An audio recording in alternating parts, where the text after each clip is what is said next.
Assalamualaikum warahmatullahi wabarakatuh. Saya Mutiara Aulia Kodar dari kelas 12 Multimedia 1. Di sini saya akan menjelaskan analisis laporan buku fiksi. Ada buku fiksi cerpen, novel, dan juga puisi. Di sini cerpen yang saya gunakan berjudul Kebohonganmu di Bulan April. Cerita ini diawali oleh seorang pianis berumur 14 tahun bernama Arima. Dia sejak umur 6 tahunnya udah bermain piano dan dia diajarkan oleh ibunya, dan dia juga bisa menjuarai kontes piano. Arima juga dijuluki sebagai human metronom karena permainan pianonya itu yang sangat hebat saat usianya umur 6 tahun. Dan dia belajar piano ini dengan menggunakan metode yang keras oleh ibunya tanpa henti bermain piano sehingga dia tidak bisa bermain dengan teman-teman sebayanya. Dia sering dibentak, dipukul karena kesalahan dalam bermain pianonya. Suatu ketika ibunya sedang sakit, dan Arima pun terpaksa tetap bermain piano oleh ibunya. Dan di sini juga Arima merasa kesal, dan dia akhirnya membantah perintah ibunya. Dia tidak mau bermain piano lagi untuk ibunya. Arima pun merasa terpukul mendengar ibunya sudah meninggal. Arima yang merasa terpukul mendengar ibunya sudah meninggal, ia berjanji tidak akan bermain piano lagi karena terasa trauma yang dialaminya. 8 tahun kemudian, Arima merasa hari-harinya tidak berwarna. Tapi dia memiliki sahabat yang bernama Frankie dan Rebecca. Beberapa hari kemudian, Arima bertemu dengan seorang gadis cantik yang sedang bermain biola di taman. Lalu datanglah teman-temannya Arima, itu ada Rebecca dan juga Frankie. Sebenarnya Rebecca membawa Frankie itu ke taman niatnya untuk memperkenalkan Frankie kepada Kaori. Di sini pun Frankie tertarik kepada Kaori. Beberapa menit kemudian, Kaori pun berkata dia akan tampil dan dia harus cepat ke Tawahal. Dia tampil ke Tawahal karena Kaori ini seorang violinis. Awalnya Arima tidak mau ikut, tetapi Kaori memegang tangan dan menarik Arima. Tawahal ini adalah tempat kompetisi biola serta piano yang diadakan setiap setahun sekali pada bulan April. Ketika sampai di Tawahal, Arima dibicarakan orang lain karena ia mendadak berhenti bermain piano. Lalu pengiring piano Kaori tidak bisa datang. Kaori yang sudah tahu kalau Arima bisa bermain piano, ia pun memohon dengan paksa kepada Arima untuk menjadi pengiringnya. Lalu Arima pun mau untuk membantu Kaori untuk menjadi pengiring pianonya nanti. Arima pun tidak punya waktu dan dia langsung latihan karena permintaan Kaori yang sangat mendadak ini. Saat mereka tampil di panggung, Kaori mengubah tempo bermain biolanya. Tak lama kemudian, permainan piano Arima pun menjadi berantakan. Semua penonton kecewa, para juri kesal dengan gaya permainan mereka. Setelah selesai tampil, disitulah tiba-tiba Kaori jatuh pingsan di atas panggung. Ia langsung dilarikan ke rumah sakit. Lalu Arima, Frankie, dan Rebecca menjenguk Kaori di rumah sakit. Kemudian mereka meninggalkan rumah sakit. Lalu keesokan harinya Arima mengajak pulang Kaori. Lalu mereka pulang dengan sepeda sambil berboncengan. Dan sampai di rumah Kaori, walaupun Arima pulang dengan sepedanya. Lalu Arima terus latihan piano untuk mengekspresikan kesedihan dan kekesalan dia. Setelah berhari-hari, ia pun sudah dapat mendengar suara dari suara pianonya tersebut. Ia bermain dengan begitu indahnya. Keesokan harinya, Kaori memulai operasinya. Saat di ruang dokter, Kaori ingin meminta untuk dioperasi, walaupun kemungkinannya kecil.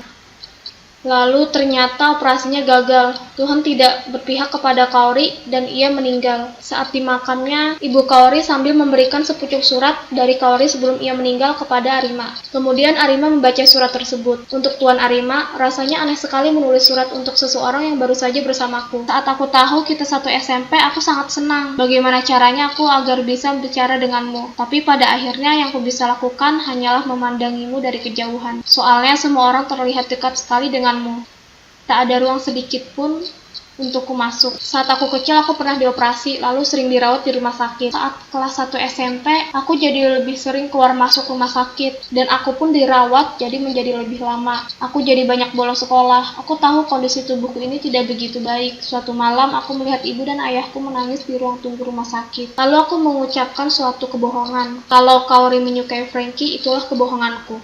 Kebohongan itu membawanya kepadaku. Arima, itu membawamu padaku. Sampaikan permintaan maafku pada Frankie. Sebagai teman, dia menyenangkan. Tapi sepertinya aku lebih menyukai orang yang setia. Dan juga sampaikan permintaan maafku kepada Rebecca. Aku hanyalah seorang yang kebetulan lewat dan langsung menghilang. Aku tak ingin meninggalkan kesan yang aneh. Jadi aku tak bisa memintanya pada Rebecca.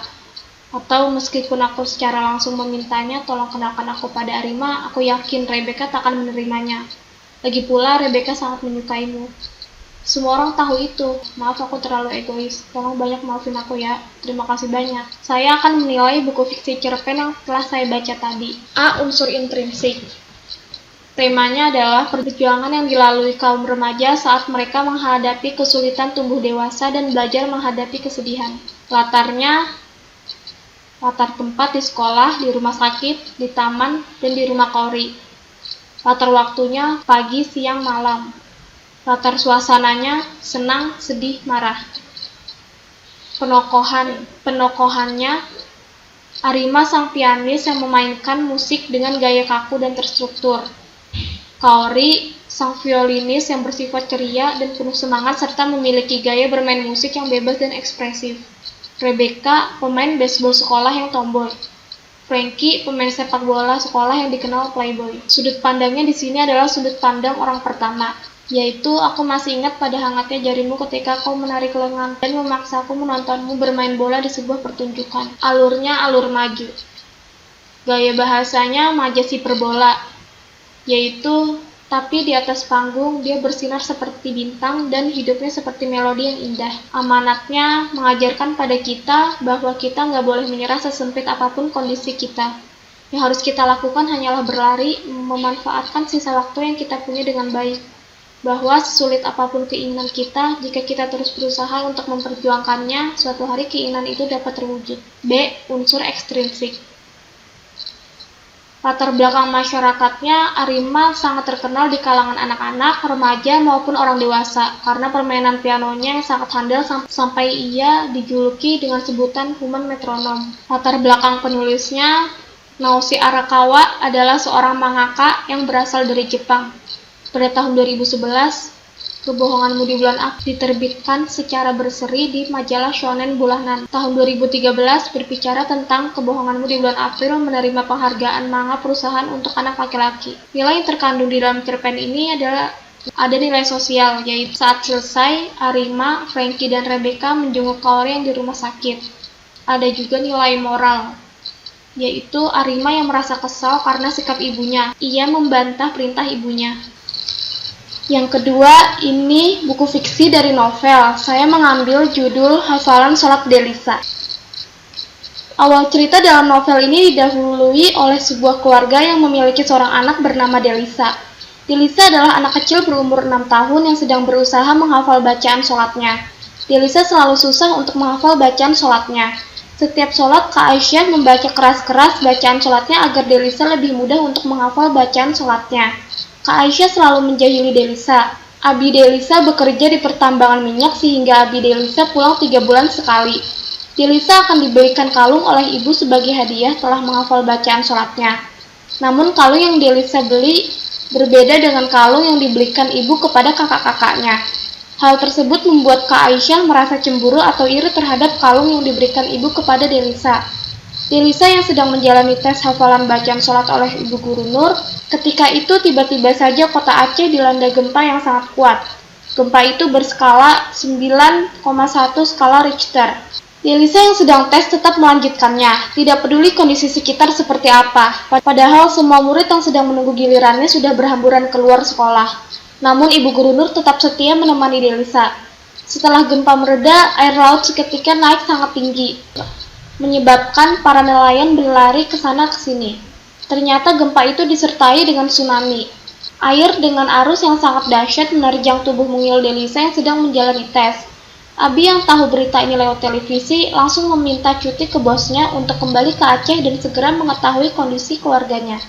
Namun ketika Abi sampai di Aceh, dia mendapat berita yang menyedihkan. Abi diberitahu oleh Koh Acan bahwa semua anggota keluarganya telah meninggal. Hanya tinggal Delisa sajalah yang sampai saat ini belum ditemukan juga. Delisa telah merelakan kepergian seluruh anggota keluarganya kecuali Abi. Delisa tidak akan pernah membahas Umi di depan Abi. Delisa tidak ingin membuat Abi sedih.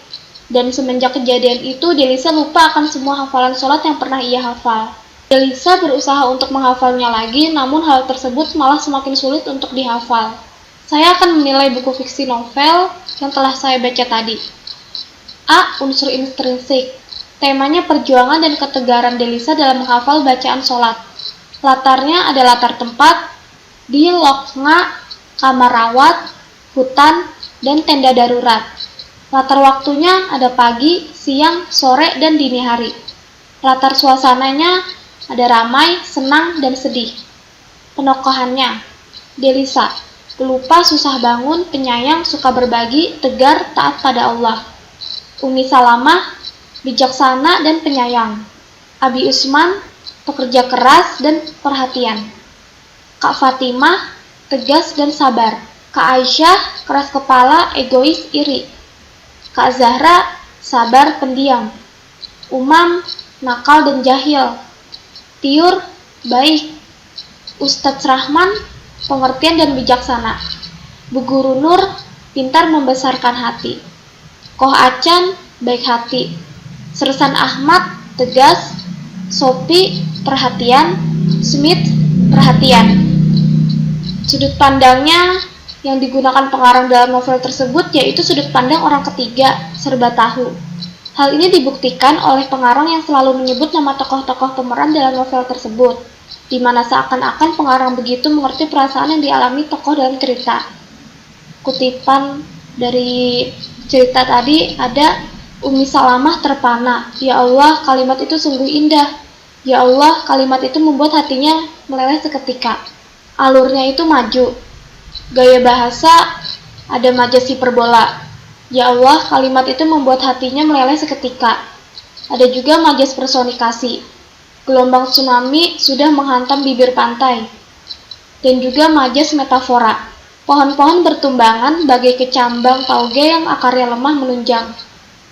Amanatnya, apabila kita memiliki kemauan pasti ada jalannya. Namun apabila kita ingin mencapai suatu harapan hanya untuk sebuah imbalan itu percuma. Karena hal yang kita lakukan tersebut tidak berasal dari hati kita sendiri, tapi berasal dari nafsu kita untuk mendapat imbalan tersebut. Sebaiknya kita melakukan apapun sesuai dengan hati kita. Jangan pernah mengharapkan suatu imbalan apapun terhadap pekerjaan atau suatu harapan yang kita inginkan. Dan sebaiknya kita juga melakukan apapun dengan hati yang lapang dan ikhlas. B. Unsur ekstrinsik. A. Latar belakang masyarakat.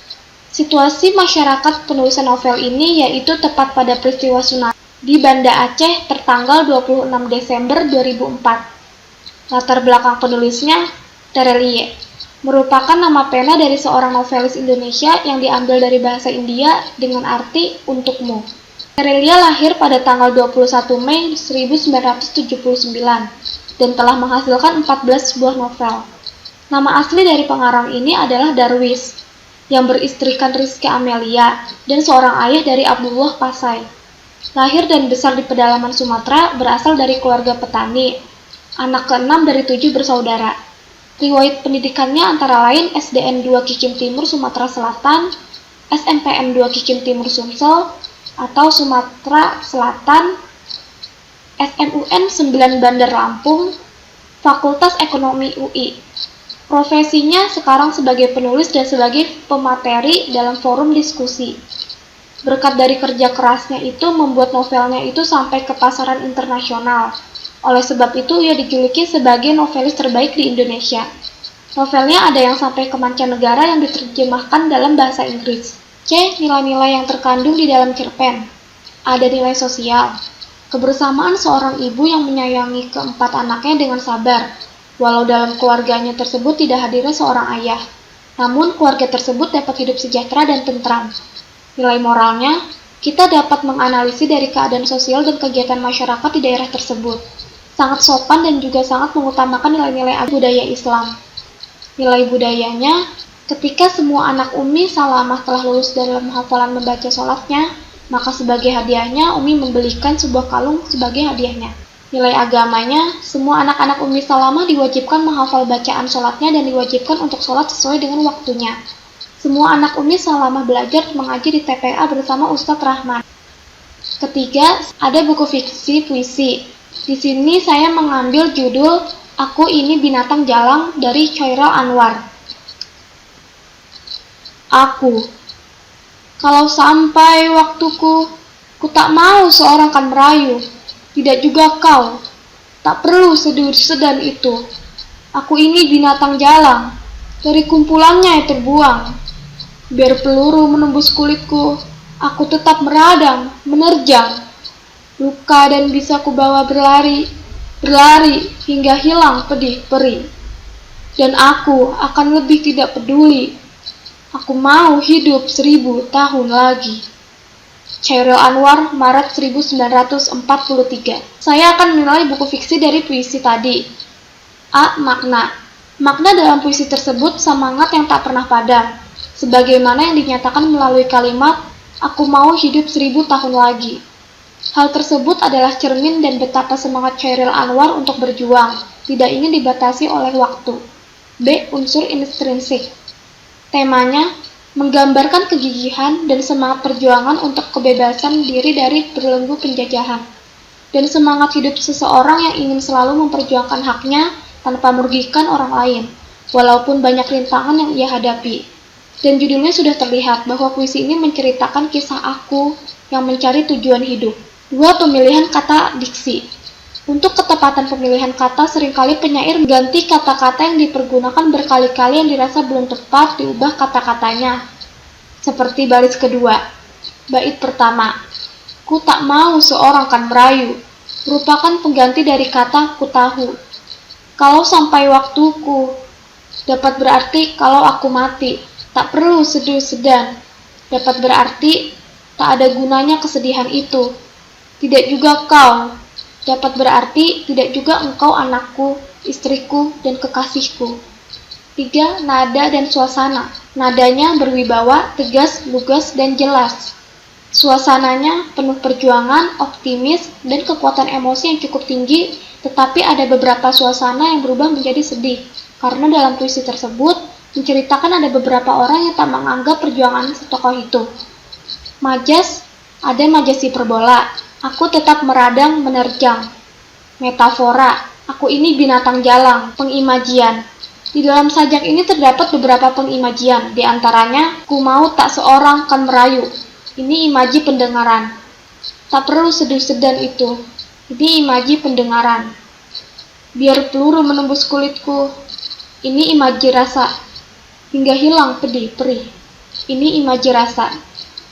Amanatnya, manusia harus tegar, kokoh, terus berjuang, pantang mundur meskipun rintangan menghadang. C. Unsur ekstrinsik. Latar belakang masyarakat.